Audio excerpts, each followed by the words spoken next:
Very first aircraft here, and we have lived here in England at this lovely airfield for 35 years, and we would not have been here without having that facility, and for that we thank the museum. Ladies and gentlemen, welcome to Flying Legends 2010.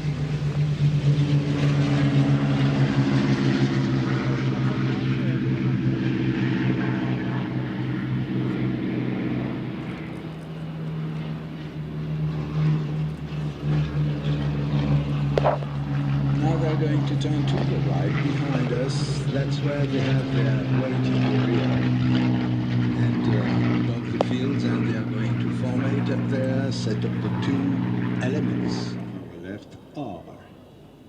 We have Cliff Spink flying the Spitfire Mark 9. We have Lee Proudfoot flying MH434. He'll bring them back on the axis in front of us on runway 24. Minimum altitude is 50 feet above the ground, which is quite low, by the way. When you're doing 300 miles per hour at 50 feet above the ground, you really do have inside the aircraft this tail chase, the air above the airfield becomes really turbulent. And from the left, here is the Spitfire Overture.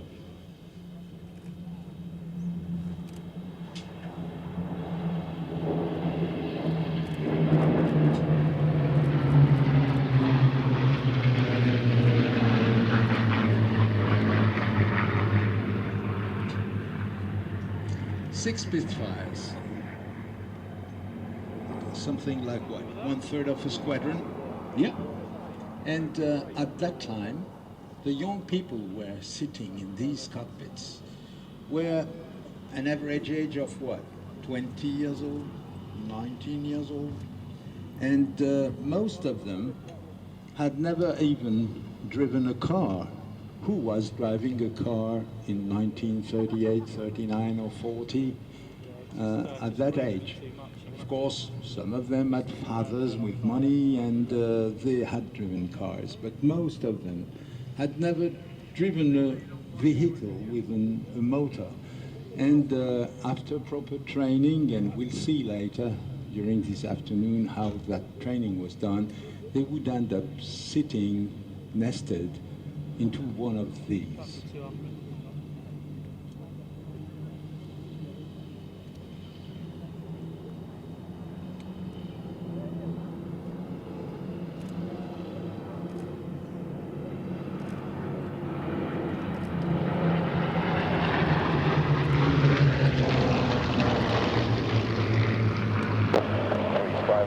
And not only would they be sitting in these aircraft, but they were going to war. If anyone believes that, you go and see a doctor. You're a liar. I am, it's true, it is absolutely true.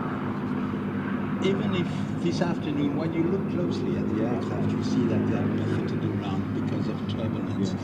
Low-level turbulence and slipstreams from the one in front of you.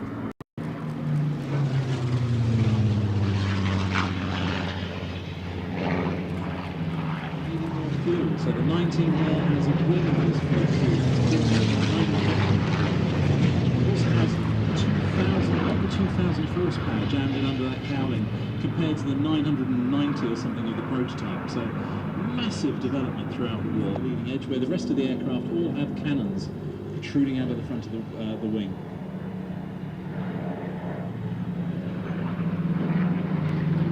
Look at it.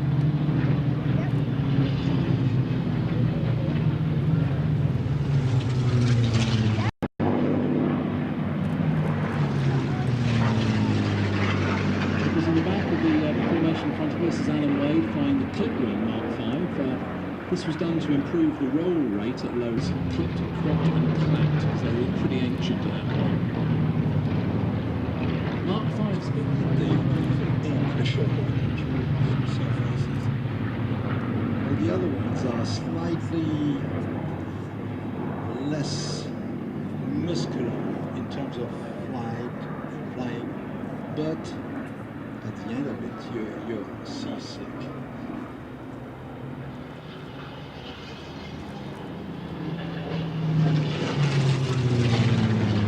There is a phrase that says the noise inside the Spitfire must have known something absolutely superb outside. Apparently the noise inside the cockpit is pretty thick. Banging inside the engine.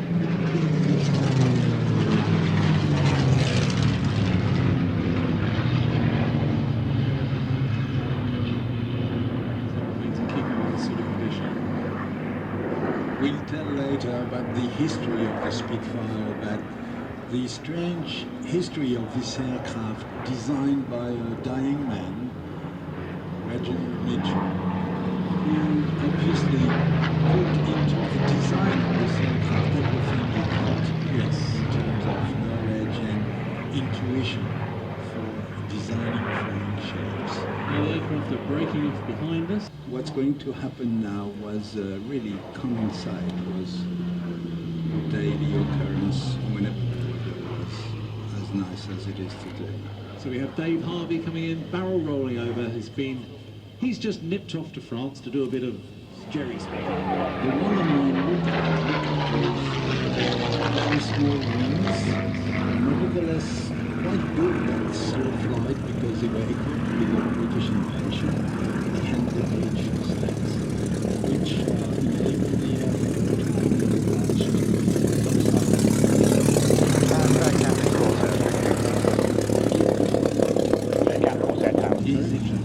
Easy. Was it when they had fixed pitch, two in the back of the France, one Hurricane plane, but it wasn't fair to catch up with the Germans. Of course, was filmed here 40 odd years ago. The only thing they're not doing to that aeroplane to make it authentic for the film, which of course is an important part of its history, is to put the struts on the tailplane because it's too much of a modification.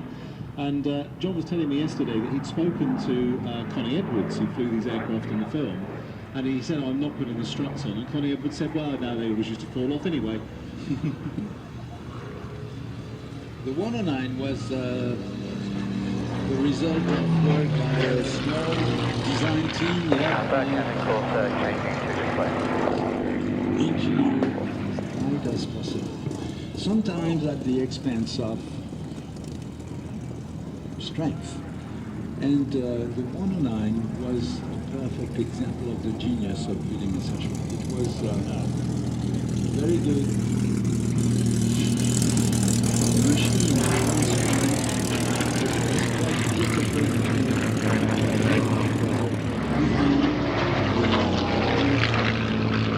At this kind of distance, this is good shooting. The guns were set in such a way that they used information now.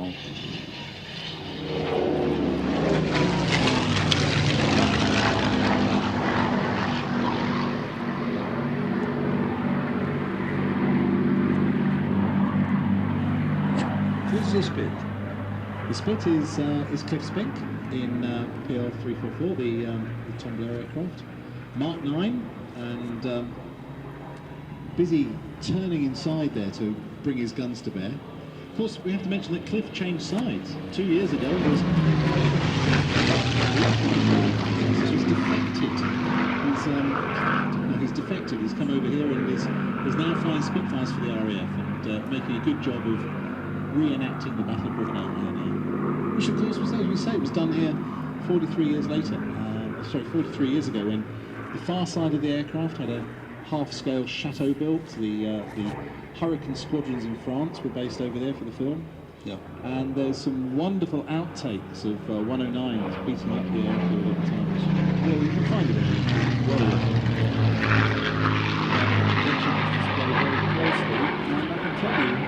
Interestingly, at no time has ever Cliff Spink had a firing solution on the meshes mark. Even though he's been stuck to his tail, he's never quite been in position to shoot.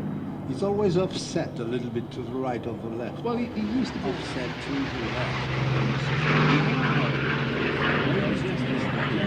Now he's off track. So there.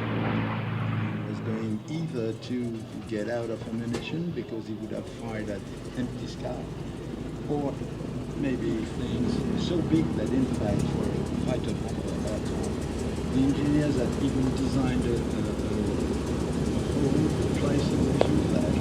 So it was a beautiful heavy aviation Mark 17 Seafire. So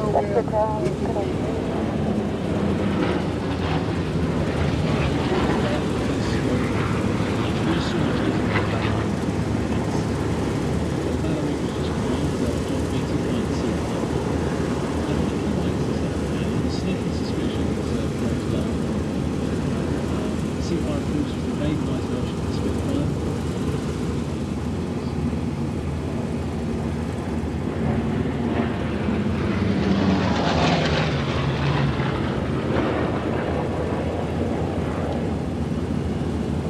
flying Mac truck. This is a single-seater, single-engine aircraft designed to take off from those very, very small cars. It's recently. The spoke of the road,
1 tower, read a bit excited. You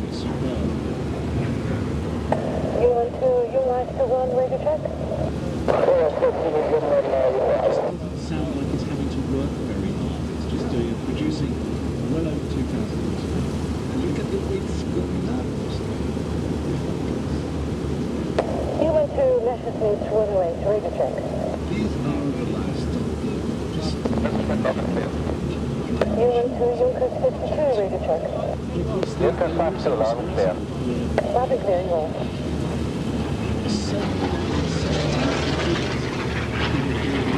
Taxi in 1 minute. This passport leaves taxi in 1 minute.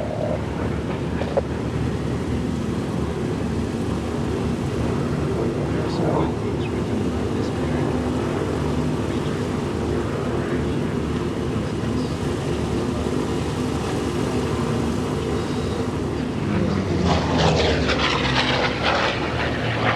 Junkers formation, taxi to Farhan.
years.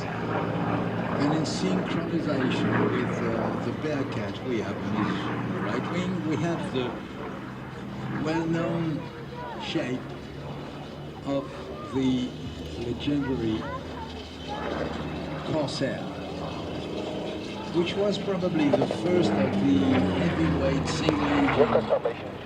Still in its original colours, and that has the fabric wing. Very, very fast aeroplane with the cranked wing. The cranked wing designed to enable a very large aircraft with a very short undercarriage, being translated by Brian Smith. And the Corsair had an interesting point too, which tells a Relatively low-powered engine.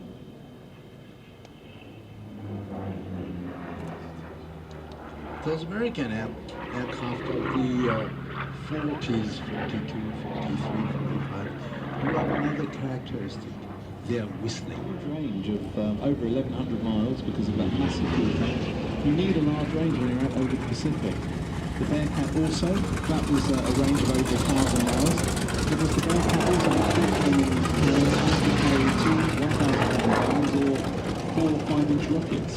So very, very effective. And of course, the French went on to use the Bearcat and of course the Corsair in the early, yes? And a friend of mine was sitting in his Bearcat one day when he heard a big bang. He was on the ground at the engine.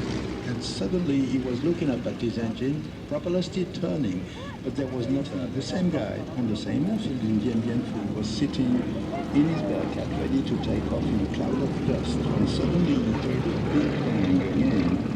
And he was seated in the same position, looking at the sky way up there with nothing left behind his seat. But this time it was not a shell from some artillery position, Vietnamese artillery position. It was another Bearcat which just cut him into. Now we've had two very interesting aeroplanes take off now. This is the German segment. We now have the wonderful Messerschmitt 108 coming in from the right. In aviation, prior to the Second World War, these were both designed as peaceful aircraft. The 108 was designed as a four-seat touring aeroplane, very efficient. We mentioned all over the weekend the level of development that was going on in the late 1930s. It's really evident. This is an aeroplane that was 3-engine airliner. Originally, the first prototypes, the Junkers 52, had just one engine, but was a little underpowered. So they put the 2 engines on the wings as well. But unfortunately, they're actually squared off on the wing itself, not on the flight line. So they both point outwards a little bit, which is a little bit unusual. Airships.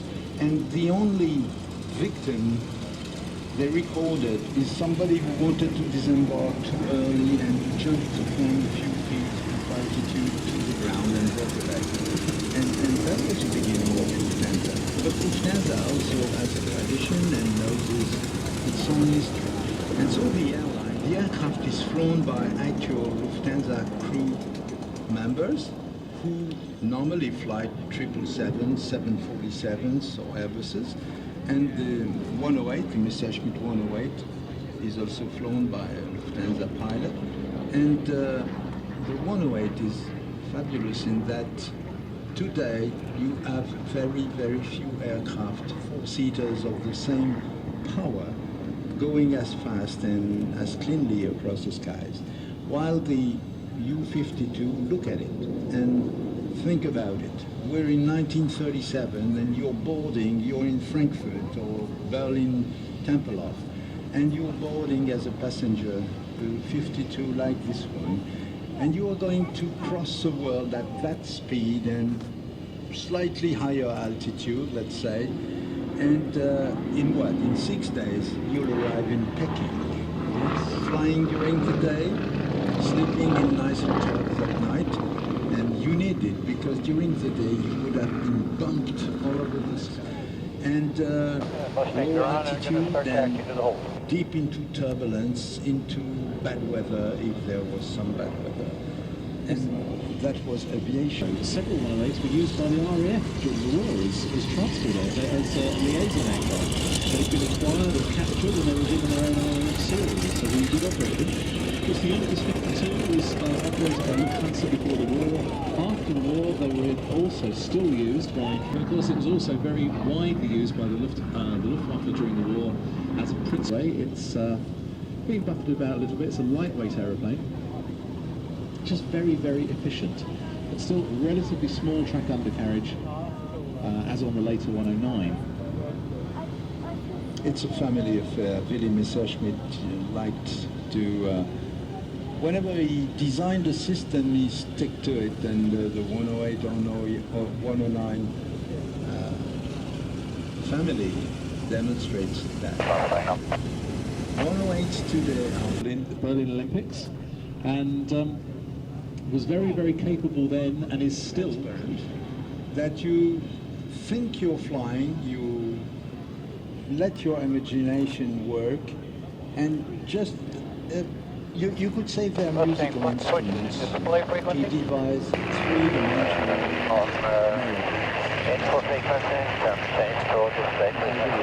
Maurice Ravel was contemporary with Karl Clemens Bruckner, and Maurice wrote a music one day going back home, which became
Sally B, Duxford information, visibility 5. Sally B, taxiing.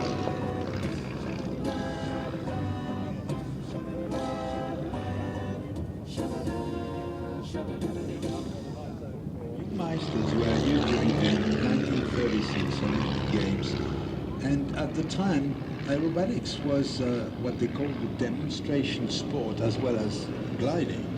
So using aircraft like this one, well, this is a young man flown by Anna Walker, and what a teacher of aerobatics. The good thing with girls when they fly aerobatics is that they don't have to demonstrate any kind of manhood. They just are women flying. Of course, yeah, and of course Anna is also a warbird pilot herself, Sure. and she does a lot of gliding, so Yeah. really sort of all-round aviation person. As And the wonderful Sally B taxis past in front of us. This another wonderful piece girl of thing. story, huh? Yeah. 35 years in preservation and flying. It's an amazing achievement. Now, having, as Anna comes past, please wave to her. You know, these people can see you. Wave to them. It's And she's waving. She's waving. she's waving, yes, sort of coming past very nicely. The young Meisters are down.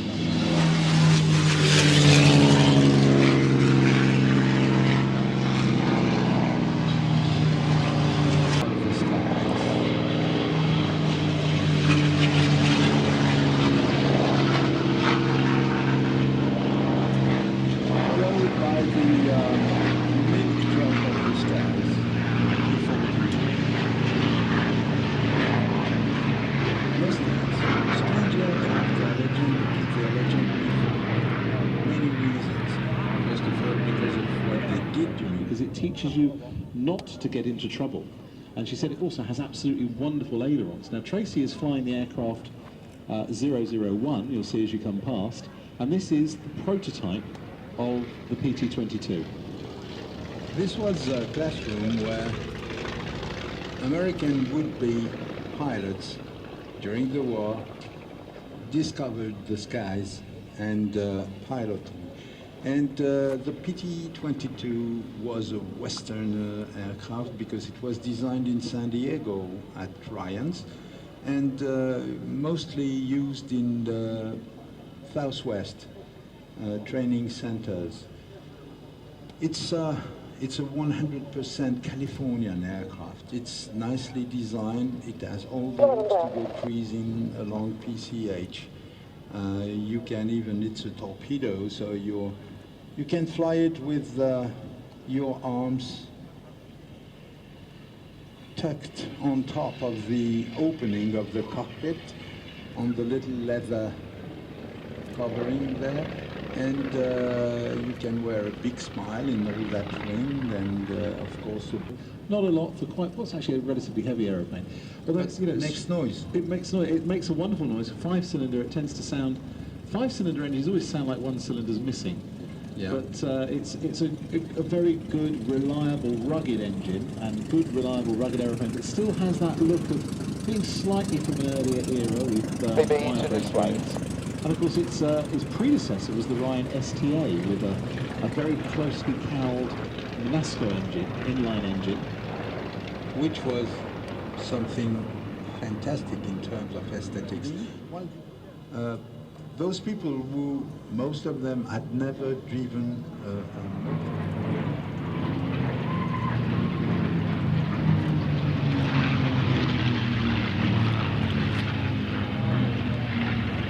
or P40s. The lucky ones got the Mustang. The unlucky ones got the P40. Still, there's a lot of people who love the P40. It's a great engine, great way to roll, really nicely to handle. It brought you back. But it was, again, it was a fighter of a different era. We were talking yesterday about this argument, was the Spitfire a better aeroplane than the Mustang? It's an irrelevant argument. They're different generations. They were designed to do different things. The Mustang came along a lot later and used the lessons that had been learned in the early years of the war with the Spitfire, and those were applied to the design of the Mustang to make it more efficient. The Curtiss Hawks, the Hawk which led into the Kitty Hawks and the Tomahawks, were slightly of an earlier era too. They're more contemporary with the early Spitfires and developed, whereas the Mustang came along a little bit later. P-51s, Mustangs.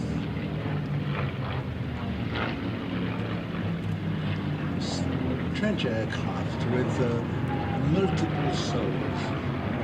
This aircraft was designed by a German engineer who had emigrated to America in 1933-34, and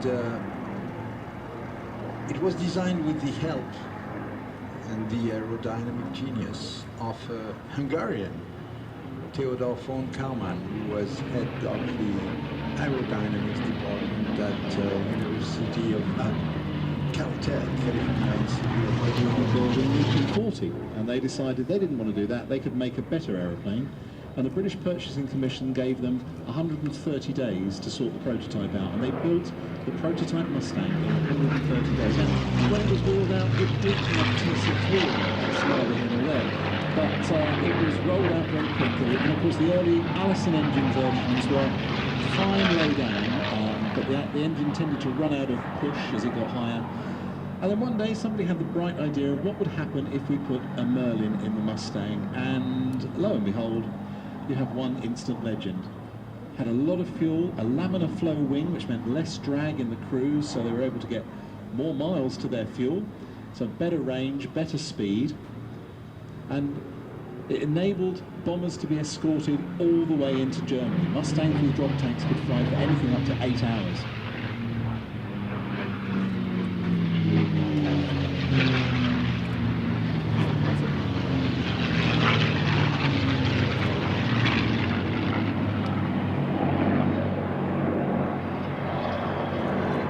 Some later versions of the P-40 were also powered by the Merlin, but most had the Allison. CR frame and classy cerveau.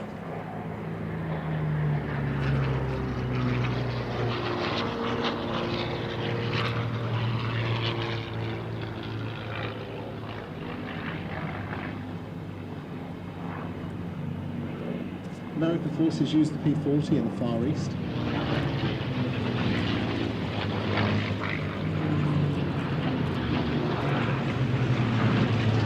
There's one generation between the P-40 and Mustang, P-51. On Duxford. There was an American unit based here, and they went all the way from the islands of the Pacific to Japan, escorting B-29s at very high altitudes during the above Japan in 1945, just before the end of the war and the atomic weapons were first used. Of course, the Mustang remained in service with a number of different countries, right the way up until frontline service until 19. Also, in the Mustang that's come over from the 30LA, we have George Perez. A wonderful story, as we said yesterday. George bought his first Mustang when he was a student because he couldn't afford to buy a Luscombe. So he had a Mustang instead. And in those days, he said to me one day, he said, those days, he said, gas was a lot cheaper than it is now. In fact, he bought the Mustang, but had not thought about the gas. Europe. Here comes a little friend. Stevie. This is what happened.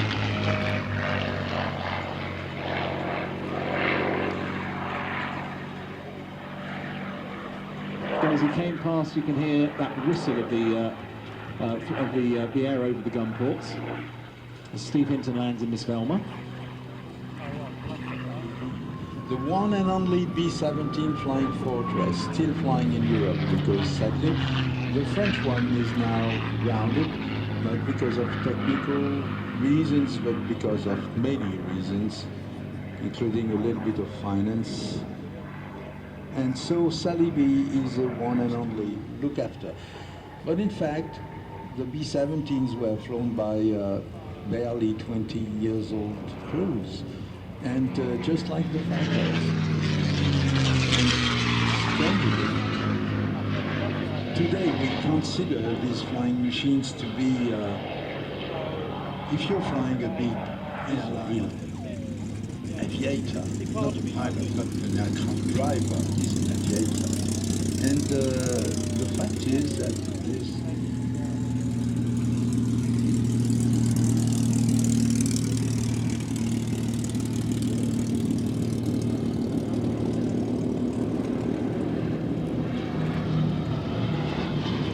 Well, 7 years ago, but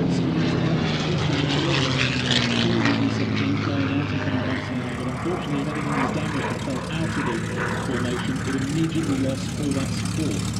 So the German fighter systems got stranded. If you watch the film, the original film, Lancaster, you can see that happening over Europe. And what they wanted to see was they wanted to see these guys, the guys in the Mustangs, who would come up and support them nice and close up.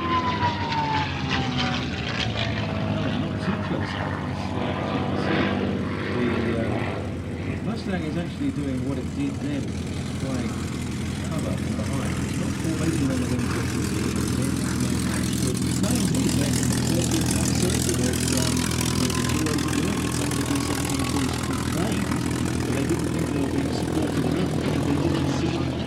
trajectory and ask from the structure lots of things in terms of strength. But what you have to do when you fly is just like when you're playing a musical, you find precious music.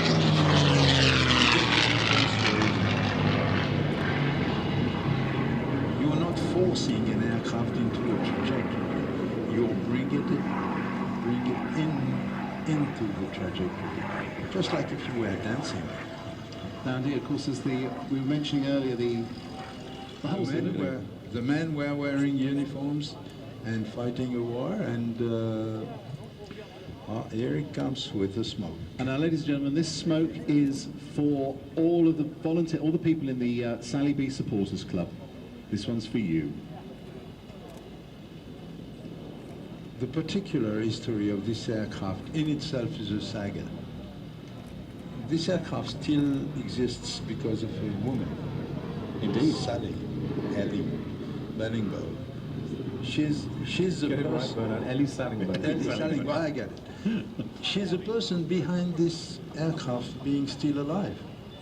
She wanted it to fly, and so the B-17 still flies. Sally B still flies. Of air shows and private ownership. There's a massive amount of effort and sacrifice has gone into keeping this aeroplane flying, and if it's going to carry on, as indeed we know the French one couldn't at this particular time, although I do like the way the French one has not been, it's been These two are then painted in military colors, but most Cubs were painted yellow with a little cat figure on the tail, because that's the name of the aircraft. And the Piper Cub is much more than a very small aircraft, very small two-seater with a small engine, 65 or 90 horsepower, nothing compared to a fighter. But the Piper Cub is the answer, the universal answer to one very special question. What is perfection? Saint-Exupéry one day wrote that perfection can be approached when there's nothing more to subtract. You don't reach perfection by adding things. You reach perfection by subtracting things. And so you get nearer to the essence of a concept. The Piper Cub is the concept of the aircraft kept to a minimum. Minimum engine, minimum weight. And the thing is that, and you can even do minimum things, which is bad things, just like turning without banking. indeed very... 1935-36, and since that period, nobody ever did a better basic elementary aircraft than what was done at Piper's at the time by an engineer, two engineers, Mr. Taylor and Mr. Jamuno. Indeed, in fact there's a lot of these aeroplanes still flying. They're 23 minutes apart. 23 minutes apart. And they're very manoeuvrable aeroplanes, which is what you want. If you're down with, you know, in close contact with forces on the ground and you're there to radio through and get somebody to drop shells on them, they're going to fight back, and you need to be able to be manoeuvrable, get yourself out of trouble, keep down among the trees, use whatever ground cover you have. Low flying. There's a wonderful t-shirt I saw in the States once, had a picture of a Cub, and it just said low, slow, and with the door open. And on a lovely summer's evening, when you're not being shot at generally, then there is nothing nicer than tootling around at low level in a Piper Cub. And I'm actually quite jealous of Dave and Bob, because they're having fun up there. Originally powered by a 40 horsepower engine, next to nothing. That you land long and vacate the runway. When you land on the grass, you vacate by the right side. So now we've had the spotter planes, we've had the United States Air Force, Army Air Force. We now are waiting for the Russians. Of course, the great patchwork. The Russian engineers and the Russian officers and generals.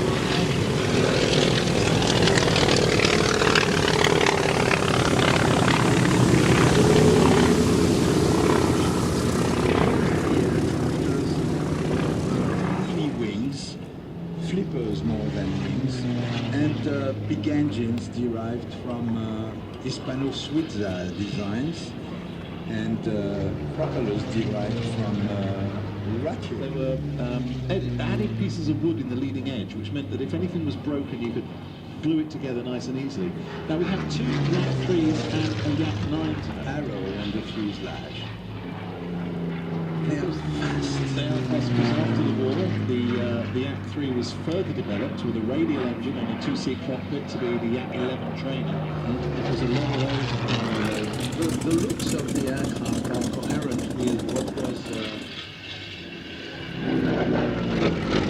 They were armed with 6.62 machine guns, 2 in the fuselage and 2 in the wings, and they could take up to 441 pounds, that's probably 200 kilos of bombs.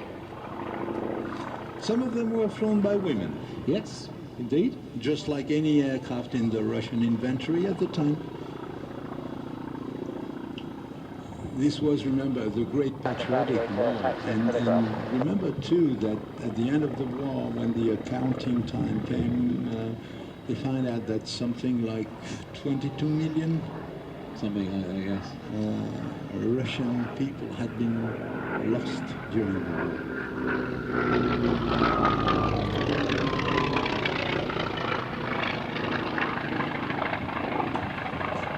For a pilot, one flick, two flicks, little kick, then stop it sideways. For a pilot, this is a very sexy aeroplane, because just looking at it, you say, oh, the thing is dangerous. And you want to go, and you know that it's not dangerous. It's strange, okay, but you don't need courage to fly that. You need to be very careful. Yes, I think from what we've heard about the landing characteristics, you don't need to be brave to fly it, you just need to be brave to land it. Okay.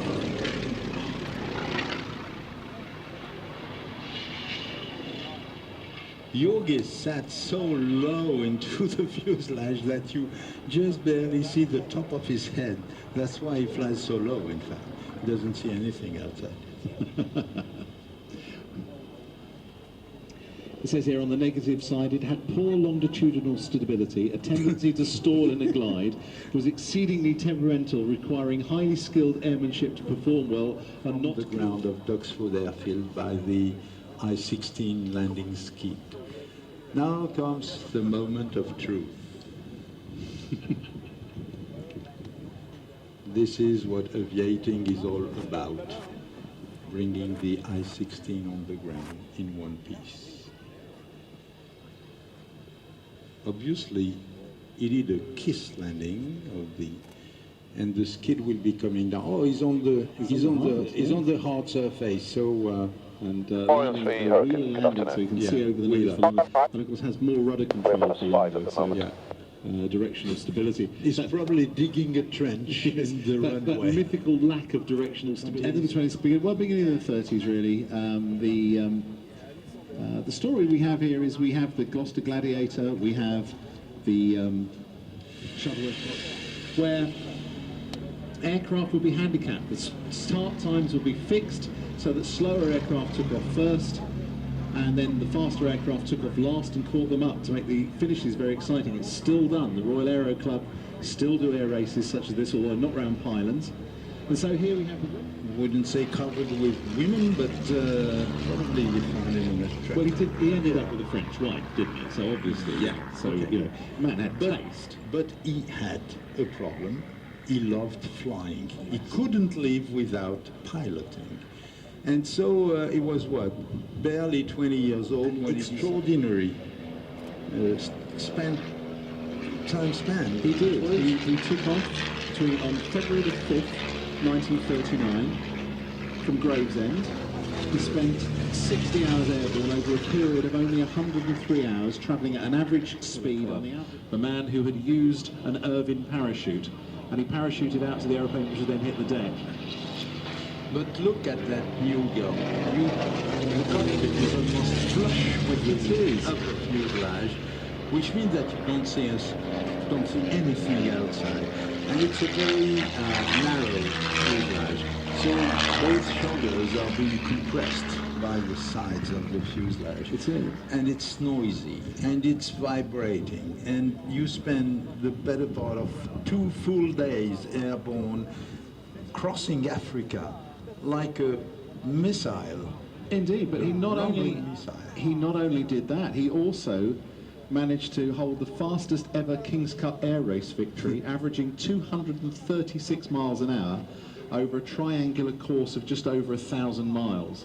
So he was a great pilot. There are wonderful stories abounding of how he was, but just little things, like even into his late 80s, he would still drive everywhere in his Porsche at 80 miles an hour. And if he got stopped for speeding, the policeman would say, "Did you know you were doing 80 miles an hour?" He said, "Well, I should do. I set the speed control for that." Great man, of course. He then went on to become the chief production test pilot, flying Spitfires and Lancasters at the Shadow Factory at Castle Bromwich. Well, we estimate that the sound of 3 Rolls-Royce Kestrels in the air together has not been heard over Britain for about 75 years. Yep. It's been a very, very long time. Of course, the British aircraft sound. The Mercury engine was a radial engine where the cylinders are around the crankshaft housing, and normally this type of engine turns quite slowly. Typical revolution per minute on a radial engine are around 1900 RPM, and so they just take this big propeller around quite slowly, and hence the whispering sound of these machines.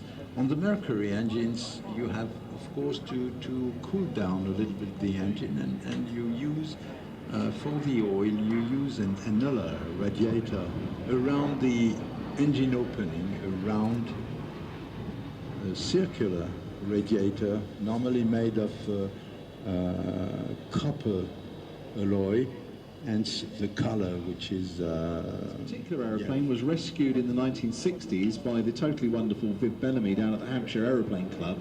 How much he paid for it? He paid £250 for it, and it had 80 hours on the aeroplane.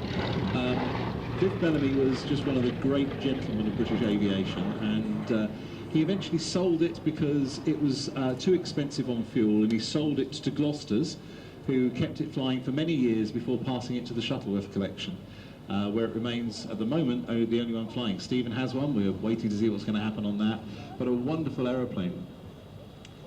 Also there we have the Lysander. The Lysander was designed as an Army cooperation aeroplane, designed to have little stub wings on the undercarriage to carry small bombs and machine guns, but it really found fame as the aeroplane that was used on clandestine missions to take agents in and out of occupied France. And this happened from just up the road at Thamesford, as well as from Tangmere on the south coast. So picture yourself, you're 20 years, 22 years. Well, normally clandestine missions, pilots were major people, were maybe older, 25, 28 years old. They knew how to handle a complicated flight on their own, navigate by themselves, and they could take off at night, dark night, pitch black, after dinner, after supper, and they would cross the channels, all lights out, of course, get into France, cross the country and go to places like the Rhone Valley, near Dijon, for instance, or we're plus 7 minutes. Another part of the country, and at night they would land in a field, not an airfield, just a field with 3 lights arranged on the ground on a triangular shape, very dimmy lights, and they would land there and either disembark a passenger or a sack, something, equipment, or embark, pick up somebody, just like it happened one day with on the left side of the fuselage and fell down like a sack of potatoes on the back seat under the pilot and said, "Everybody can go," and that gentleman becomes pilot. It's unconventional in terms of flying characteristics. It's quite unstable in pitch, for instance, and demands to be trimmed. But once you've mastered the yes, for the close thermally, flying qualities, it's a good aircraft, while the Duxford Gladiator broadcast caution, is a large flock of thermally everybody who's flown the birds Gladiator to the northeast agreed of the that airfield. this is one of the great flying.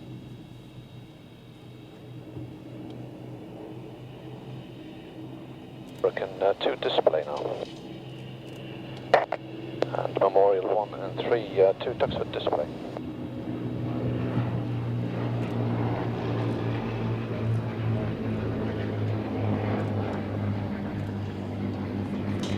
Leading there is Charlie Brown in the historic aircraft collection Hawker Nimrod 2, the single seat, the navalised version of the Hawker Fury fighter. The Demon displays Demon with the diminutive Stuart Goltz. The obvious thing to do was to make a fighter version, and so they made the Demon.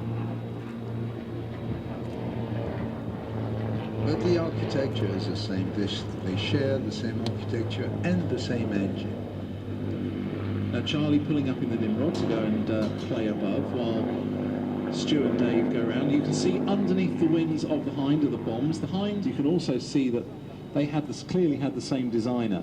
In fact, the Hurricane was designed initially as a monoplane Hawker Fury.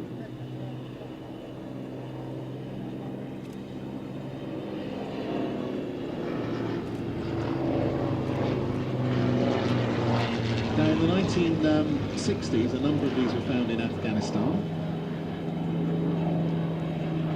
and were recovered back with the help of the Ford Motor Company. One is in the RAF Museum, 2 more went to Canada, and 1 went to the Shuttleworth. And now this is Charlie Brown displaying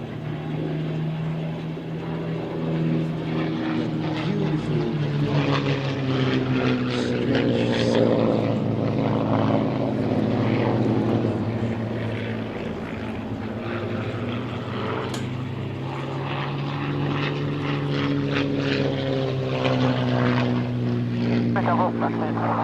As well as the Heart and the Demon and the Hawker Hinds we have here, there was also such things as the Hawker All-Blacks 2 seats. There were Army Cooperation airplanes, different roles, and there was even a Hawker Heart trainer, a dual-control trainer that we used well into the middle of World War II, especially down in South Africa. The Nimrod was the navalised version. Now complete.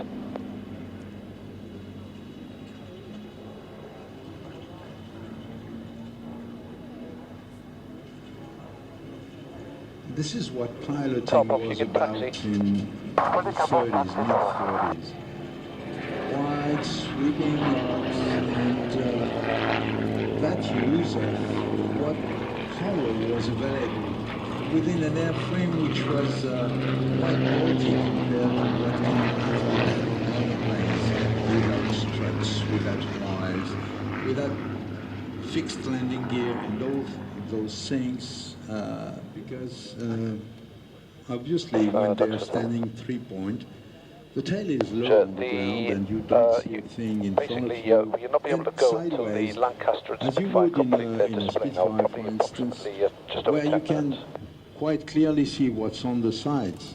50, that was Monster engines which were prone to stopping, which is a bit of a problem because the aeroplane couldn't maintain height on one engine. So therefore, if the engine failed, the other one would be guaranteed only to get you to the scene of the crash. And unfortunately, quite a lot of Manchesters were lost due to engine failure. The Lancaster became more than famous. It became a kind of equivalent of the Spitfire. The Spitfire here in England was a symbol, was the attacked 3 gigantic dams and broke them using a very specially developed weapon. Indeed, and now we have coming in Britain Spitfire.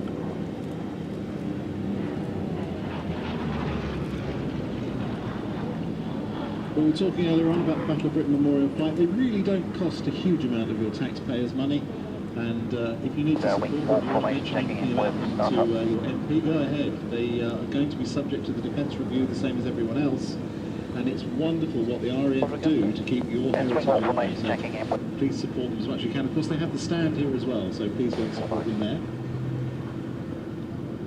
That Spitfire is one of the early marks. It's one of the lightweight Spitfires. It's barely above 1,000 horsepower. It's a very balanced solution between Did you get a message from the ground crew that we're back to the original plan?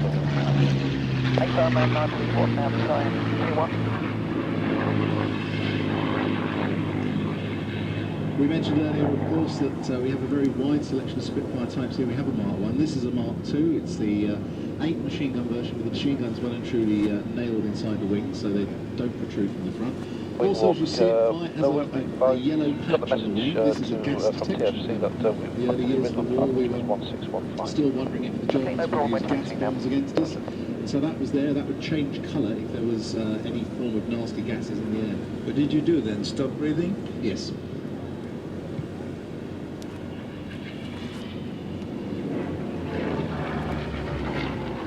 I love the early Spitfires because they do have the exhausts, which changed the note of the whole engine. In fact, it's less nervous sound, but it gets muffled and very soft and remains powerful.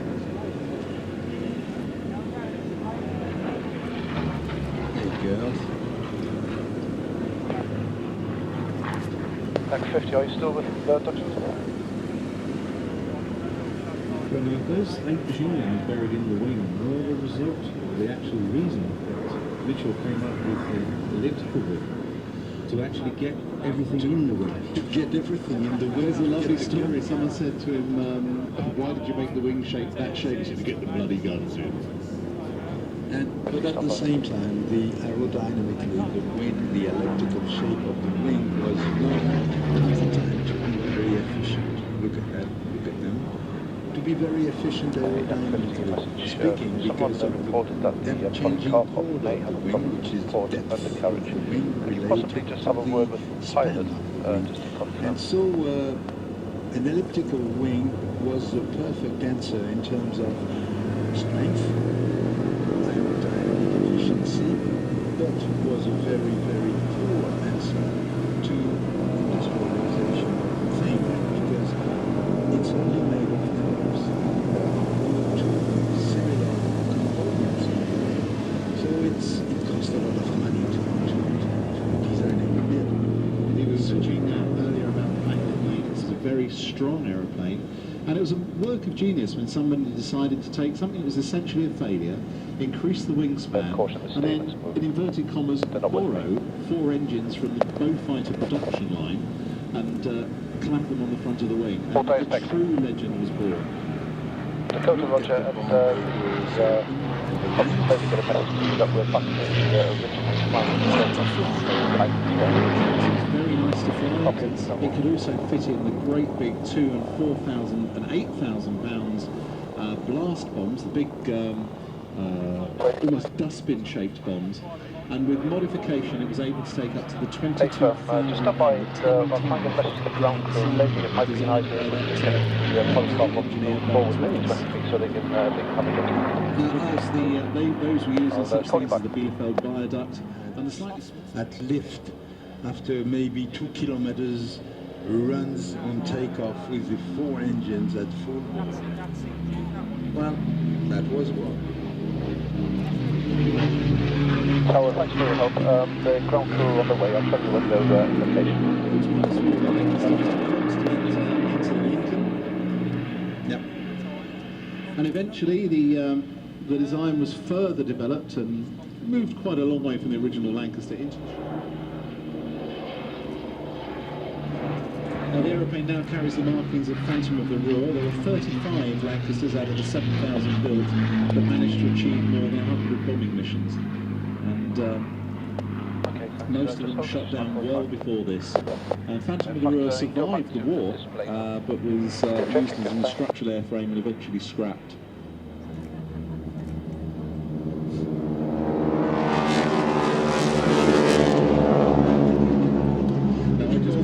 My nieces, interesting nieces.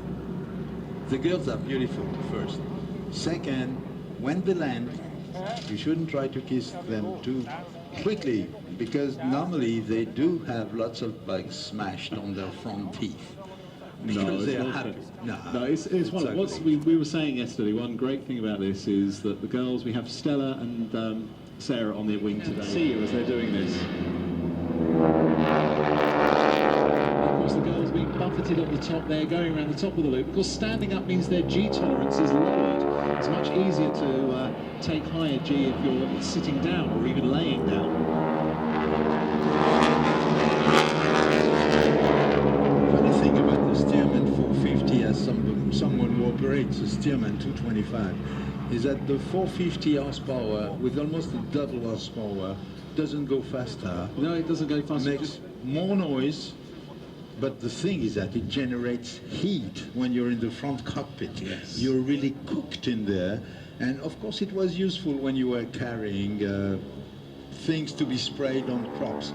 But apart from that, it's just a waste of money waste of money, and it's good for this kind of... It's good because it has the work. It means that, yes, it has the power to take up with the drag, because obviously the girls... Now, if you look at the girls now, they're no longer standing up. They're actually standing on their heads. That's their feet above them. The girls are there. Coming into two line abreast flybys. New colours this year. The bright orange colours of Breitling.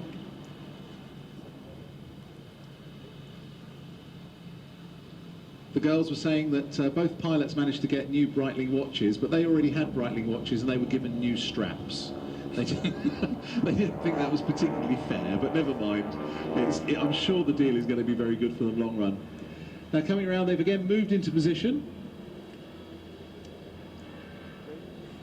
Back to standing up, holding that, just to stand in that slipstream at that sort of speed is just hard work. It's physically very, very demanding. That being a euphemism for extremely fanciful got me into trouble with somebody, but that's not what I meant. I meant they are physically fit. They have to get into training. They very often will arrive at a show, climb out of the cockpit, climb up into that rig, get them into the rig, strap in, do the show, smiling, looking glamorous and waving. Now just, you know what it's like when you put your hand out of a car window at 70 miles an hour. Imagine if you're going half as much again, 110 miles an hour, you've got to wave and look pretty and do all the stuff. It is physically demanding and hard work with these girls.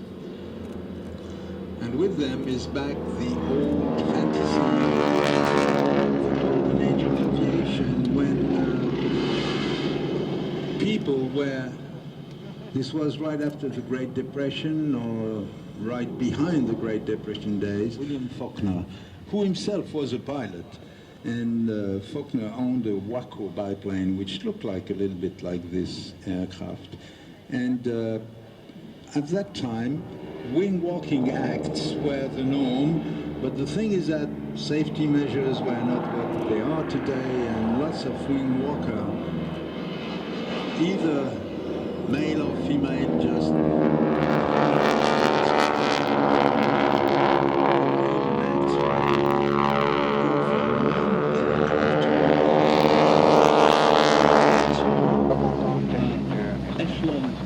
going up over the top. I don't know if you noticed, but the girls were on the wing there, upside down, pulling gears. They come in at the bottom of those manoeuvres. All the blood is just being forced to their heads while they're upside down. They just feel like their eyeballs are going to pop out of their head. Now they're coming round now. They're getting into line astern formation, being either upright or inverted, and they're now lying sideways across on the rig. But the two pilots, Martin Carrington and one of the safest pilots I've ever known, and a man who is capable of eating more than any other human being I've ever met in my life. Who? Dave Barrell. He can eat more than anyone else. This is a man that doesn't take a plate when he's in a restaurant, he takes a tray. He's not that... no, he doesn't put weight on, that's why I hate him so much. He's got a metabolism problem. Yeah, and of course Martin is a hanger rat. This is Martin who started flying when he was very, very young at Clacton Aero Club, going down polishing hangar floors. Almost got his licence on his 17th birthday, but was done out of it by bad weather, and has now flown some absolutely ridiculous number of hours on these aeroplanes. He was also at one point one of the classic wings pilots, flying the Rapides here on the pleasure flights, which of course you can do after the show. Now, the aeroplanes are going to have mid-air. They have actually done this before. At one point the world record was a 4-foot-long baton passed between the two aircraft. That has now been superseded, and the girls have been known to touch hands. So watch as they're going now. Pulling up. It is testing conditions, it's bumpier, it's windier today, and they're not going to put the girls in any danger, but they're still the individual hands on each other's heads. That's very, very close. Push and turn out of the inverted position. And, well, it's a bit bumpy today. It doesn't, on the ground, you don't... Coming towards you, watch, get your cameras ready for the break.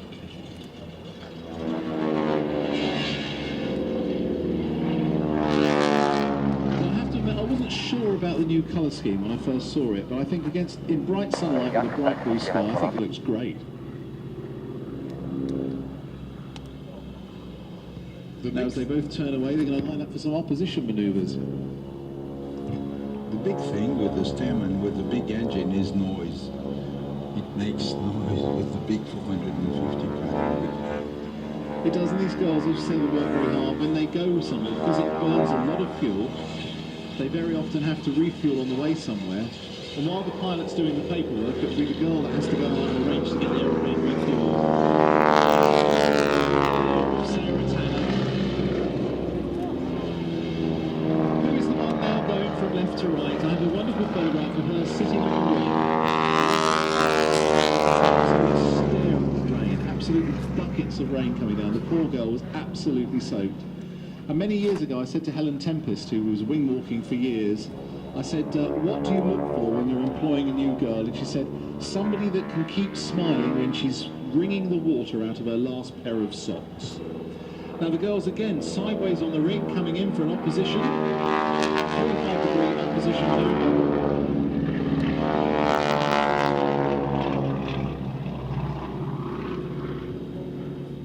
And there's a bird crossing the place. The bird is coughing because of the smoke. Well, the smoke is healthy. It's no longer diesel. This is baby oil. It's almost good for you. This is. Try to breathe baby oil. Burn it on your oven. Just leave it there, Melvin. Yeah. Even baby oil. So the girls with the leg high up. Coming in from the right.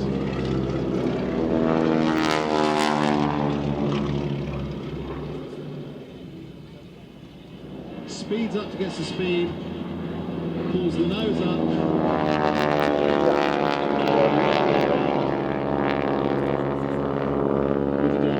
head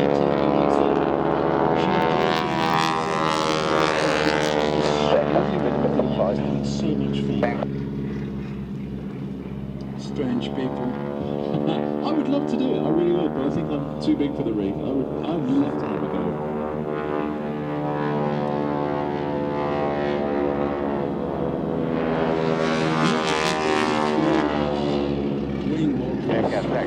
Times. There was somebody called Charles Lindbergh. Yes, he did. He did. It did more to bring aviation to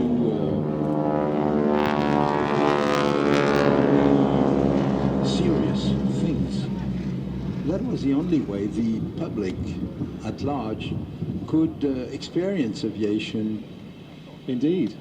And of course they did this a bit bigger and call it the DC3 or DST for double sleeping transport, and this is it. This is the aircraft. The DC3 was introduced around 1936-37. Suddenly gave the possibility to fly not non-stop but continuously between west and east coast, including night stops, of course, but you could fly at night, and this was new. By the way, this display of this DC-3 coming from Norway is absolutely stunning and is one of the most beautiful, if not the most beautiful DC-3 demo ever flown. The crew is absolutely perfect in its use of the aircraft, and having flown the DC-3 quite a while myself, I can tell you that they really use it to the full of the flight envelope. Look at that. They use it, they use probably climb power and not cruise power, which means the engines are pulling quite a lot, but this gives them a speed range which is a bit larger, and as the aircraft is very light, it can be thrown around the sky and banked very, very, very spectacularly. Now, the DC-3 was such a success. It was an instant success, ordered in reasonably large numbers. But of course, not long after it first flew on December the 17th, 1935, on the 32nd anniversary of the Wright brothers' first flight, and was ordered in production. But then, of course, the war came along, and it was one of the aeroplanes that was absolutely perfect. You can tell pre-war Dakotas, DC-3s, by the very small passenger door, an ordinary airliner door. But it was found that a great big cargo loading door on the side made it ideal for carrying all sorts of cargo, and it really was one of the workhorses of the Second World War, used in all theatres to get all sorts of things. You could even put complete jeeps in the back up on a ramp. A DC-3 can be flown two ways. One is you're just caressing it. You don't use authority, just like any aircraft, you would say, but this is a big aircraft, and you have a feeling that if you are a bit strong on the controls, what you're doing is just stretching cables, bending aluminium parts, but the end result is nothing. It's an aircraft which won't bank easily, which won't remaining in the world, the Moran 406. At the war, at World War II, started in 1937, this would have been the fighter. Problem is that when it started for good in 1939, the Moran 406 was outmoded, outdated, and desperately lacking in speed and climbing capabilities. Nevertheless, the French Air Force used them by the hundreds in 1939 and 40, and they had lots of problems. They had freezing guns, they had defects in the oxygen system, the radios won't work, but otherwise, other than that, the 406 is a delightful aircraft to fly. As we saw earlier on, the Yak 3s and the Yak 9s, which are originally powered by the Klimov, the license-built Hispano-Suiza engine. Of course, this aeroplane is powered by the same version, the Hispano-Suiza. Not up to date. Too bad, because it has class. Moran-Saulnier was, and still is, Moran-Saulnier still exists under a different name today. It's part of the EADS consortium. It's based, one has been in fact built under license in Switzerland, and is based in Bay, in Grasse Airfield, where this aircraft is based and flying.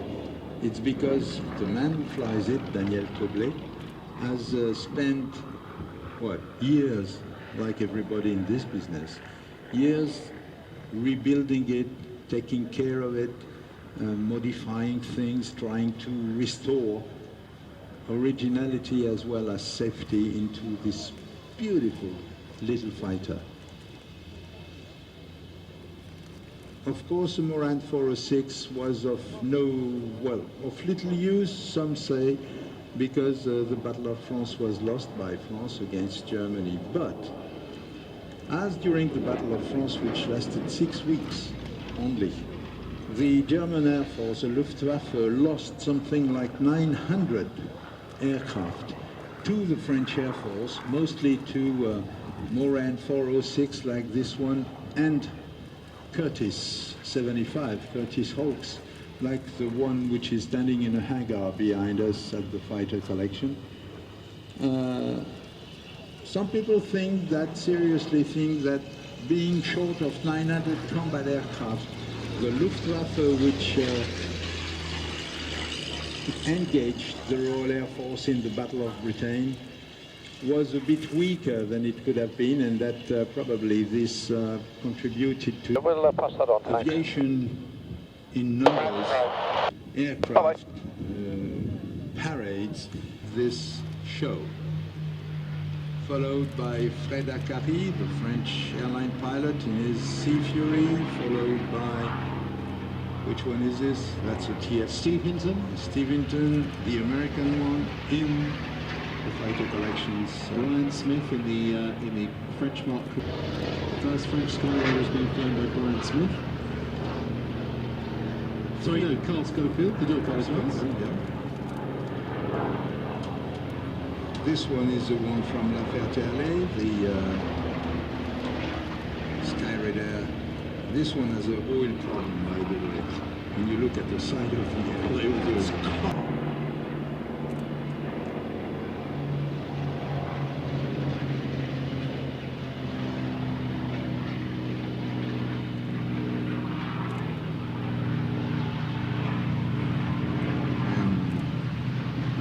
lots of Spitfires taking off. That is cheap.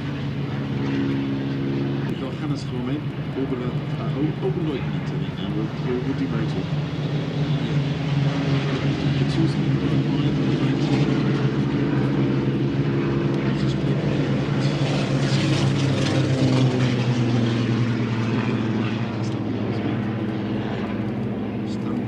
Outside, we're using the hard runway, we have the Yaks.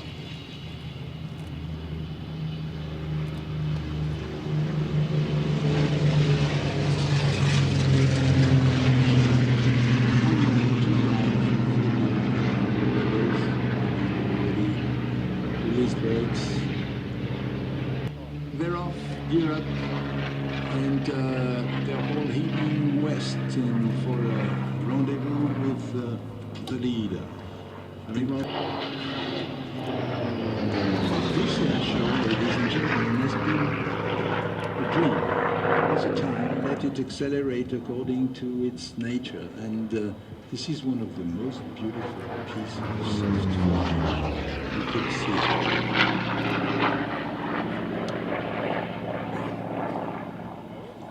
Now it's just one man, 2,000 horses, and a small aeroplane. And the big sky. Yeah. And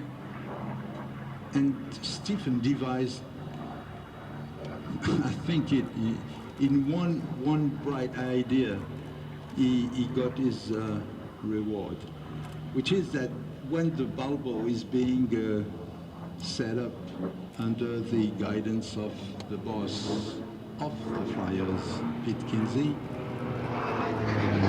this gives time to Stephen and some free space to just do what he wants to do most, which is have fun and express his own idea of freedom through the sky with this fantastic little aircraft.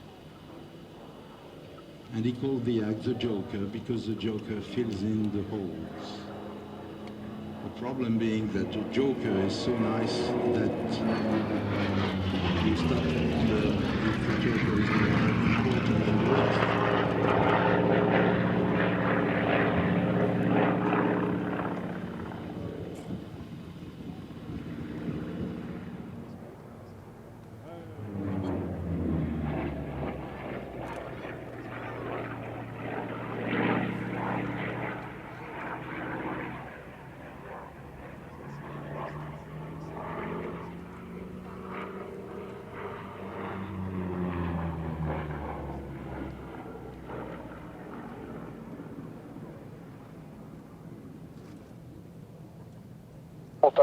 Texting Pista.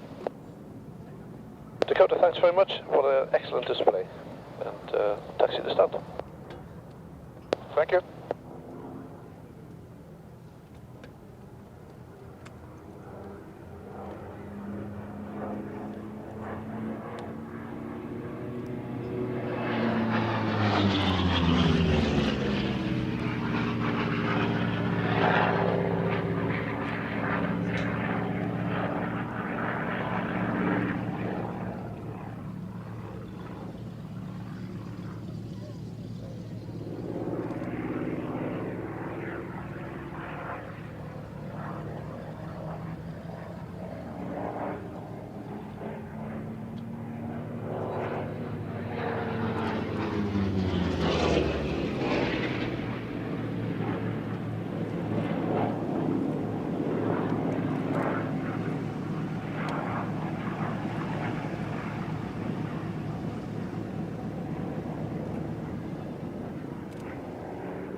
work before to organize everything and to make it not only look good, but be safe. Because this is aviation. Aviation, you're doing, the first thing you're thinking about and dreaming at night is safety. Try to make it today and make it safe because you want to make it again tomorrow and next year. And a real pilot's ambition is to do these kind of things as late as possible in a pilot's life. And so what you want to have is safety first. And so the Balbo is a kind of a masterpiece devised by a man, Pete Kinsey. Pete Kinsey is in charge of the flying here, and Pete is a very subdued gentleman.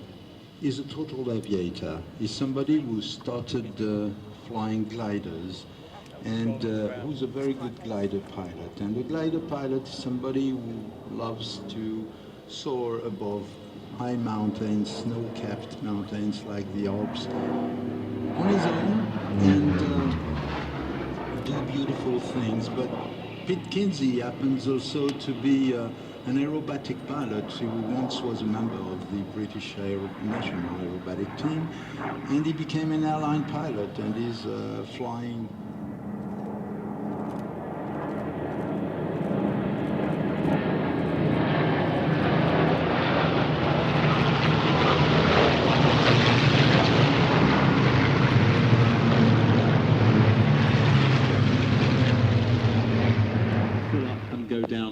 Downwind, ready to land, and Golf Alpha Mike, pass your message.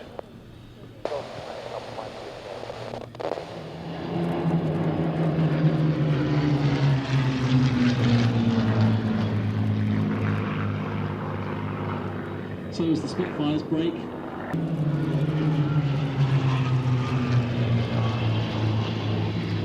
Because you've got so many people behind you, so what you want to do is bring them on the ground and let them go and roll straight ahead until the almost the end of the runway, where you can then turn right with a braking problem or whatever, needs more space.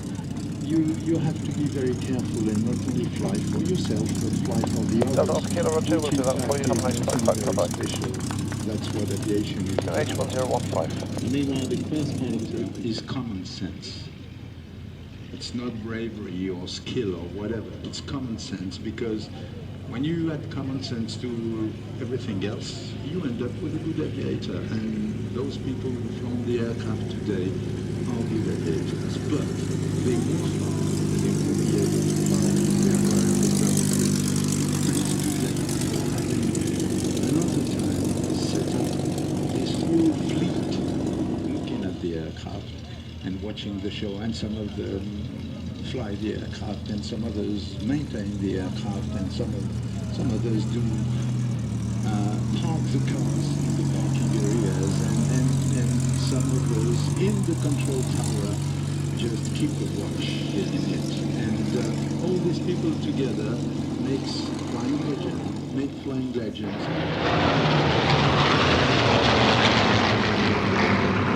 Sky Raiders, and then the Mustangs at the rear.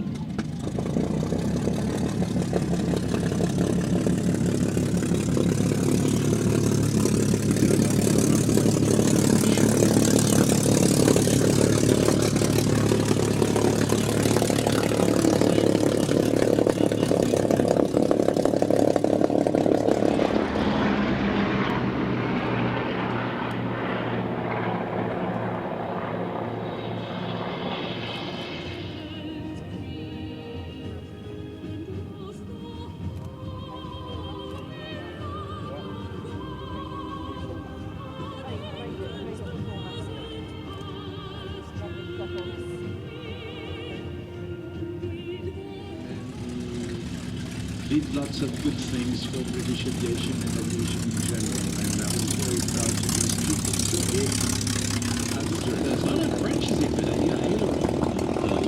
Fuselage. French words. Aviation. And some others. Radio.